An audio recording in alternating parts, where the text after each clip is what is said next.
My name is Teresita Blanco de Artsy Sister, and instead of doing an art blog, I wanted to do a book blog. So I wanted to tell you about 10 writers that specialize in, well, they don't specialize, they just produce a lot of short stories. And like, not a lot of people have like the patience to see it, or even the desire to see it through like a lengthy novel. Like some folks just prefer to read short story, you know, they get a little story, they hear it for like 5 minutes or 10 minutes, and then they go on with their life, and then they feel like, you know, and then they go on with their life and whatnot. So yeah, so this is like, at least for people who like really love, who really love short stories, and also novella. So like, the first writer that I wanted to talk to you about is Stefan Zweig. Like, he's not like, well, he was very well known in his time, and then Hitler happened, and then Hitler went way out of his way to make him be forgotten and any other Jewish writer. So, but his work somehow survived to modern times. And like, the way that he would write is that he would start with like a big fat book, and then he would like trim all of the fat out of it until he ends out with a short story. So like he's like a writer that he's like a writer that inspired that he's like, I try to write like him using that mentality, that just write a story and then just remove the fat, remove anything that you don't think should belong in the story. So not only is he gonna entertain you with his short story, but he's also going to teach you how to like become a more concise writer, because like fat and filler bores people. So yeah. And you look at you Tolstoy. Yeah. Take that Tolstoy. And your Anna Pavlova boring chatter just describing a woman's stupid hat. Nobody wants to read that. Well, maybe some people who like got their kicks out of reading a 500 pages worth of hat description, you know. But yeah, and the flavor of his short story, they're more like contemporary stuff, you know. Well, contemporary as in the 1920s, 1930s, which is when he lived. So most of them are romance. A couple are some of them are mysteries, and there's also a couple of little religious ones sprinkled in there, because when like the Nazi thing started happening, because he was just like he knew he was Jewish, but he wasn't like, but he was very German about it. He'd be like, yeah, my ancestors were Jewish, but I'm like just gonna be doing my own thing, and I'm not gonna bother with my religion because I'm a modern man, and modern men are borderline atheists. And then one day he discovered he was Jewish. Because when they came to like raid his house and just because he had like a Jewish grandmother, and then suddenly he started being very conscientious about his ancestors and whatnot. Like and he also has like a weird Hindu story that I liked a lot.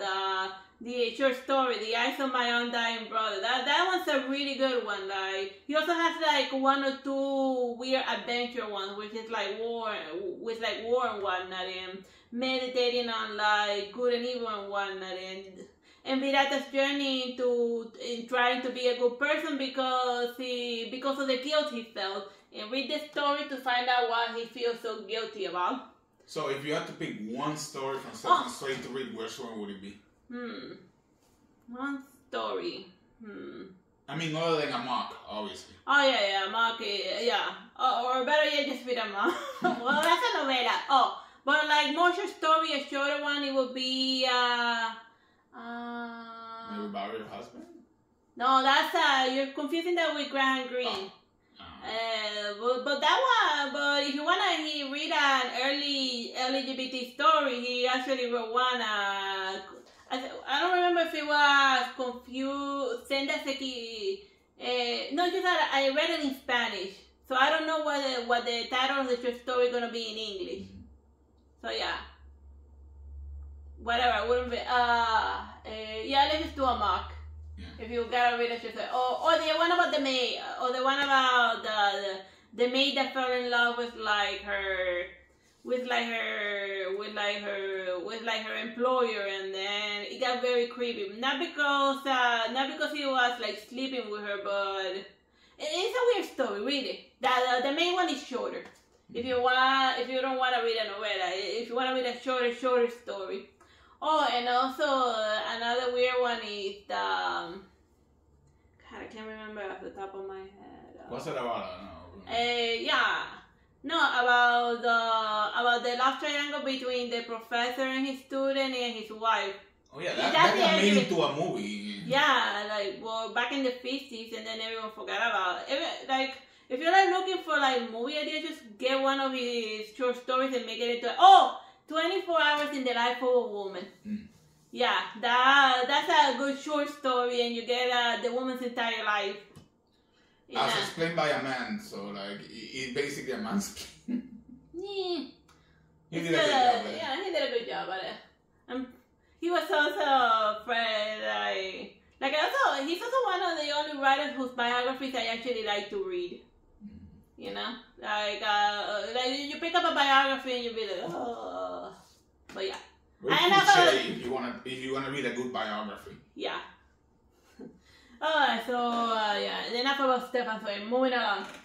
Alright, the next writer that you should read is Miguel de Unamuno. Like, some of his stuff have been translated to English as well, so like he's a writer that, aside from his short stories, his regular novellas, like he's a writer that shows that you can carry an entire story with just action and dialogue. Like, most of the time I don't even know what his characters look like, or even the setting, or even the name. I mean, and sometimes not even the name, and yet the story carries through because of the action and the dialogue. So that makes the stories very, very short. But you get like the whole plot and stuff, you know. Like imagine caring for a character that you have no idea what he looks like, his backstory, and anything. All that you care about is what's happening to him at that very moment. Yeah, he's a writer that shows that you can like actually get away with it and become like famous and whatnot. But yeah, oh yeah, but a warning: Unamuno is existentialism. Yeah. Like hardcore existentialism. You could almost say he invented it. Yeah. Like, remember that weird movie Stranger Than Fiction? That movie was drawn in inspiration was a modernized version of the book of like the novella Niebla of Unamuno. That is about a book character that goes to confront his writer because he doesn't like the life that the life and the death that he had decided for him. Yeah.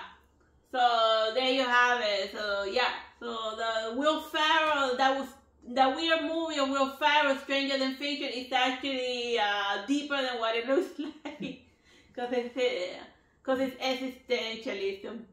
Yeah. And the thing about existentialism is that it came about in the Hispanic community over 400 years before it came out in the U.S. and in the West. So like, a lot of the existentialism writers that now get credited for creating existentialism, they weren't even close. Not by 400 or 500 years. Yeah, but because that's like the modality in like English-speaking countries. If it wasn't invented by a gringo, then it didn't exist. Yeah. Whatever, and if you're like American, well... You understood. We invented it first. Yeah. Yeah, I mean, you guys invented the nuke, so yeah, you can be happy about that. Yeah, you invented the nuke and like doomsday, so yeah. Yeah, great contribution to humanity. Yeah, so yeah, a point for you, existentialist, a point for the Spanish speaker. Yeah, see, we're even. Yeah, if you want to go even further back, we're talking Segismundo. Oh yeah, Calderón de la Barca, but we're getting into playwriters to the 1600s. Life is a dream and dreams are dreams. That's a famous line of the ending of Life is a Dream. There you have it. Yeah, that one gets into you could almost say that the Wachowski brothers drew inspiration from like Calderón de la Barca of all things. So they were well read. So like the sisters were well read and whatnot.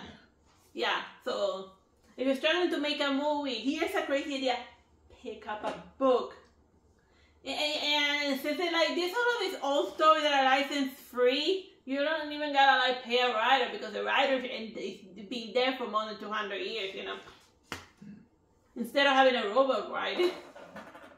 Alright, here's another writer. Jorge Luis Borges. Like, this is existentialist. Yeah. Like, his stories are more like mystery related, especially that one about the serial killer in the weird labyrinth. Oh, yeah. Yeah, that one was a weird one. Oh, and the other one that you gotta read is El Sur, or The South. That is about mild anachronisms, cause like something terrible happened to the main character, which I'm not gonna tell you what because I want you to read it. The short story is that the elevator changed his routine. Yeah, he got him to change his routine because he always took the elevator to his apartment, but since that day the elevator is broken, he had to take the stairs, and that ruined him for life.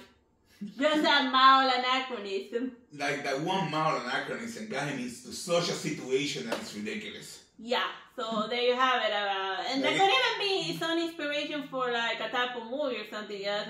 What happens when you break your routine? Like, can you imagine this as a movie starting? You may be wondering how I ended up here in this situation. Well, there we go back. Yeah, there we have it. Yeah. So yeah, The South. Borges. It's still running over there. Yeah. And of course we got I think that say H.P. Lovecraft. Oh, what does it say? Oh, I read it on top. Yeah, it's H.P. Lovecraft. Oh yeah, I read it on top. Yeah, H.P. Lovecraft. There's Cthulhu right there. Yeah. Read H.P. Lovecraft. You will not regret it. Will regret. Yeah. It's like, if you want to understand Bloodborne, you gotta read H.P. Lovecraft. And if you don't want to read, like, a lot of people have done, like, audiobooks of it, so. And once I finish reading my own books, I'll probably, like, read other people's writing, and then I'll start with, like, the short story. But I'm getting way, way ahead of myself. So you gotta do Dagon. That is a really good one. Everybody always does Call of Cthulhu, but Call of Cthulhu sucks. It's boring. So boring. Like, it gets good towards the last few chapters, but to get there, wow. Wow, what a slugfest. Oh my. Well, then again, Cthulhu is like a wormy slug person. I don't know, man. Like, seriously, dude. I don't like the H.P. Lovecraft novels. They bore me to tears. I prefer his short stories. Yeah. Because it feels like a lot of filler. You can tell when a writer's doing filler because, like, novels by then had to be like a certain length in order for publication purposes. And, like, the best example of a filler that I can think of is Victor Hugo spending an entire chapter describing the Cathedral of Notre Dame, and then I'd be thinking, get back to the Hunchback. I don't care about Notre Dame. I care about the Hunchback that lives there. He can live in the freaking moon for all I care. But yeah, but that's just my personal preference. I don't know if other people out there are like, oh my god, I love reading this boring description about a beautiful cathedral that I can see with my freaking eyes. Or I can just look at a painting. But yeah. You can just Google Notre Dame. Yeah. Well, it depends because, like, they torched it. Oh, yeah, I forgot. Notre Dame went out in flame. Okay, yeah, now at least we got Victor Hugo. Yeah, at least we got, like, the paintings and Victor Hugo's description of Notre Dame to know how it used to look like. I don't know if they ever finished reconstructing it or whatever, but I just know it went up in, like, uber smokes. Alright, another good writer in like the horror category is Horacio Quiroga, but like he's a more like a weird, sick and twisted type of serial killer situation. Yeah, imagine Kafka, but he's Hispanic. Yeah, so he doesn't shy away from like the gore. So you get a little bit of gore in there. While with Edgar Allan Poe you get more like spooky, atmospheric horror. Except for the Pit and the Pendulum, that was just... Oh yeah, the Pit and the Pendulum was like awesome. But yeah. Horacio Quiroga, another one for like the horror category. Like, this could also work as its own Halloween thing, because a lot of these short story guys, they just happen to write horror. That basically a Pit and a Pendulum inspired Sense Fortress. Yeah. No, actually, even Stefan Zweig, the story of the woman that's committed adultery, and then a woman starts like blackmailing her to tell her like telling her that to give her money, otherwise she's gonna like tell her crazy jealous judge judgmental husband because her husband is a judge. Her husband is like a boring judge. He can arrest you and sentence you to death. Yeah, and you're judgmental. So then, yeah. So it's like a lot of tension. Like, oh my god, what's going on? Very good, yeah. Doesn't it end with somebody getting their eyes gouged out? Yeah, we're getting confused with something else. Yeah. Like, this is not like a horror one. the fairy tale guy has Christian Andersen, the one who made like the Little Mermaid and stuff and the Toy Story, but even the Little Mermaid is bad. Yeah, I was about to tell you, are you sure the Little Mermaid doesn't end bad? Yeah, like a lot of the shooting fairy tales end badly. And even this guy also, and even the Toy Story also ends badly. And I'm basically like, why would you publish something with sad endings for children, you psychopath? So yeah, this guy's misleadingly cute, but if you just sit down to read it, you read it, wow, this guy like overdied, and so did the Little Mermaid, and like, where's the happy ending here, man? Disney added the happy ending, but in like the real text format. Yeah, with the brothers Greene, they kind of suck. Yeah. I don't like it. Yeah. I like better 1001 stories. 1001 nights, yeah. It's like people usually like skip to the short stories, but they're to like the little short stories there, but like the setup to the thing is like nuts. So there's a king that is like opening a hole and throwing chicks in there, and then no. Even before the wife becomes like a chick hater because the wife of a jinn brings him. Yeah, literally, it says you either sleep with me or wake up my jinn husband and he tears you limb from limb. That is technically, what is it if somebody's coercing you into like having a relationship with them? That is witch. Moving on. Oh yeah, like Gustavo Adolfo Becque. He's spooky atmospheric, and he also has he calls it legend, but they might as well be short stories. Potato. I remember Lady in the Water. He wrote it. Oh yeah, like my favorite one of this is like this drunken night. Like it's like hitting on like a statue of a chick, and then and then she has like he's like in a ruined church in a graveyard. And then he sees a statue of a woman kneeling down praying, and then her night husband beside her. And then he finds the chick statue very hard because obviously he's drunk out of his freaking mind. And then he starts hitting her. And then like the husband, when he kisses his statue chick, the husband's statue gets so angry that he punches him with his stone fist. And then yeah. Like, what is it with this type of writers and status going back to life? Because we know another one with the house of status that comes back to life. Yeah. Oh, because of a chick. It's running there, right, bro? Yeah, the jokester of Seville and the inviter of Stone. El burlador de Sevilla y convidado de piedra. Yeah, Don Juan Tenorio, which is what the Americans know as Don Giovanni. Because Don Juan Tenorio came before Don Giovanni. Like Don Giovanni is just like the English people just stealing that and calling it yeah. What kind of like the perfect modern day example would be the American Ghost in the Shell where they got Scarlett Johansson to play a Japanese chick and it pissed off everyone. It was terrible. That is me. Oh yeah, Don Giovanni, it's Don Juan Tenorio, but... Yeah, but cultural appropriation, British to Spanish. Yeah. But back then, nobody cared. They still don't. Yeah. Like, it's cool to still teach you that Don Giovanni came first, even though it's like, out by 200 years. Yeah, and the one was written by a priest of all things. A Catholic priest.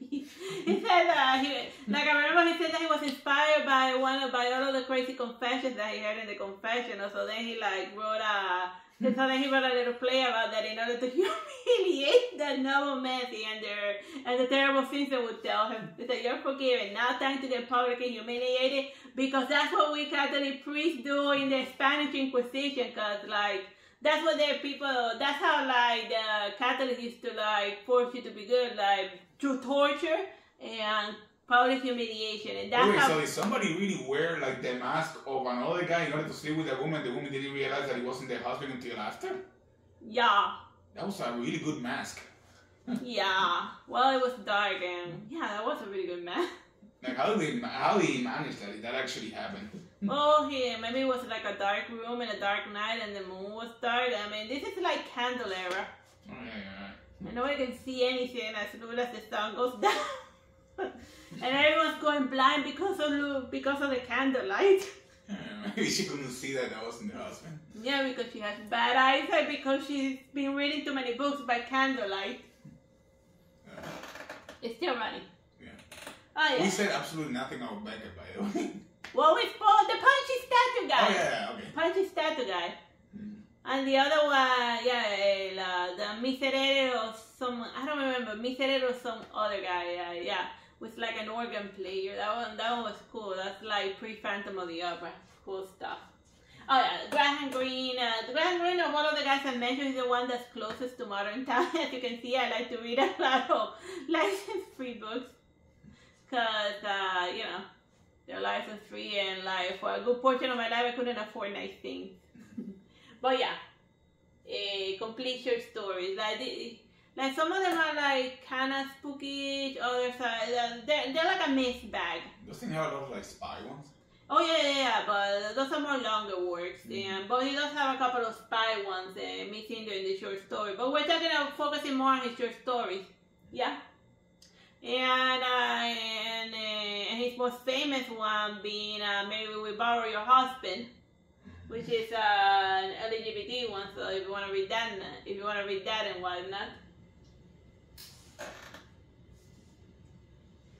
And we have Fran Kasa, he's most famous for the Metamorphosis road story, but guess what? He wrote other stuff.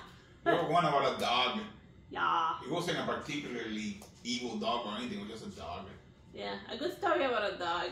And like his short stories are kind of weirdish. Yeah, well, as weird as somebody who turns into a roach. But yeah. As a luggage salesman that turns into a roach. Yeah. Be careful when you're out selling luggage, because you may catch a weird bug. Like, I find it hilarious how he says, I had a feeling this would happen. And I'm just sitting here reading that and wondering, what kind of a feeling was that? Yeah, like. How do you have a feeling that you're turning into a cockroach? Yeah, like weird. It's funny. It's still running, yes. Oh, yeah. Yeah, like what type of feeling? It's like you get like a fever and then the antenna starts sprouting, or what? Like if you see around the back of a spider, no, the little guy with the head, that's based on Kafka. Yeah, that's the proper form version. The patches, bloodborne form. Yeah, that could be something. All of the patches disappearance and what he's up to. Yeah, and what he's referencing too, because he's always referencing like something or other. Mm-hmm. Oh yeah, Edgar Allan Poe, right? Yeah. Yeah, like Edgar Allan Poe is like the writer that they force you to read it like in high school. But it's always only two. One, the Dead Raven, which is not a short story but a poem. A very boring one. Yeah, and the Pit and the Pendulum, and which was the other one? The Telltale Heart. The Telltale Heart, and that's it. But he wrote, why don't they read Berenice? That was hilarious. Oh, it's creepy. Yeah. It's about tea. It's about tea. You did it. Yeah, it's hilarious. Yeah, read Berenice. That was fun. I like Berenice. Read it. Read it. Yeah, Edgar Allan Poe doesn't need an introduction. Everyone has had to suffer through it. Yeah. And they already made movies of like half his work, so maybe Master like of the Red Death for like $1 million. Oh yeah, oh my god, Master of the Red Death. It's not even one of his best work. Yeah, I know, I'm like bored of it. But seriously, don't they? He has all the read Berenice, make a movie out of it. Are you sure? I don't know, maybe. I don't know, it just made me laugh in a weird way. I have weird sense of humor. But yeah. Oh, and the cat stories are hilarious. Crazy jerk. Yeah, you can have Edgar Allan Poe's cat fight Kafka's dog. Oh yeah. See which one has the most boring cat animal story. Oh, and then we had the Hound of Baskerville also getting in there. And then we have a free for And then they No, and then Stephen King comes in with Pet Sematary. No, with Kuho. With Kuho. Yeah, just have it. Like no, he also has his own cat. He's the only immortal cat. Yeah, remember from Pet Sematary. Yeah. He just had the cats and the dogs in like a mashup. I'm curious, did he misspell that on purpose, or did he just... well, maybe he misspelled it and then he said, oh, I totally did it on purpose. That's totally how you spell cemetery. Yeah, that's totally how you spell it. And then he just added a line about, oh, you misspelled cemetery. But yeah, it was easier just to write that line than to go throughout the entire book and fix in the manuscript. Because remember, when Pet Sematary was reading, there wasn't like a computer where you can go Control F and replace all. No, you have to type it down. Tack, tack, tack, tack, tack, tack. So it was easier just to change a page than to change the whole manuscript. So yeah, we're calling Stephen King out on that. You just didn't want to go back and rewrite your whole book because you misspelled cemetery wrong every time. Like 50 times. Yeah, because then he had the magical scene that scribbles under something telling you that you misspelled a word. No. He really didn't misspell it, but he didn't feel like changing it in the manuscript, so then it stayed. That's why there's like one page added to the book explaining why cemetery, like towards the middle, comes out of nowhere. Yeah, because that was his way of not having to rewrite the stupid book. But yeah, it's fine. We get it. It's such a bother. And the story's awesome, so who cares if a word is misspelled because you're spelling Nazi? Enjoy the story and don't sweat the small stuff. Like doesn't really matter if it's cemetery or cemetery. It's a good story. Who cares about a misspell? Move it on. Oh yeah, we're done. Bye bye, God bless.